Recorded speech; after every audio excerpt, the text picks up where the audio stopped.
কিছুক্ষণ আগে আমি পোস্ট অফিসে গিয়েছিলাম, তো আমার একটা পরিচিত ভাইয়া আছে, তো ওনাকে আমি অনেক দিন পরে দেখছি। তো মানে পোস্ট অফিসে হচ্ছে আমি আমার প্রোডাক্ট হচ্ছে ফেরত দিব, রিটার্ন দেওয়ার জন্য আসছি।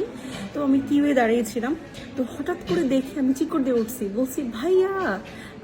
ভাইয়ার নাম বলেই ফেলি, ভাইয়া যদি ভিডিওটা দেখে, রাজু ভাইয়া। তা আমি বলছি রাজু ভাইয়া।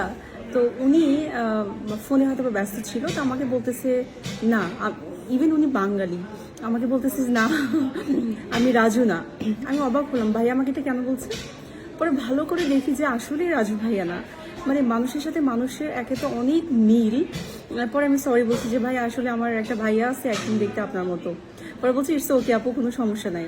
তো বিদেশ হচ্ছে এমন একটা জায়গা, মানে হঠাৎ করে যদি কোনো মানে পরিচিত মানুষের সাথে দেখা হয়, তো একটা অন্যরকম ভালো লাগা কাজ করে। হ্যাঁ, যে ভাইয়া বা আপু কেমন আছেন, অনেকদিন পর দেখা।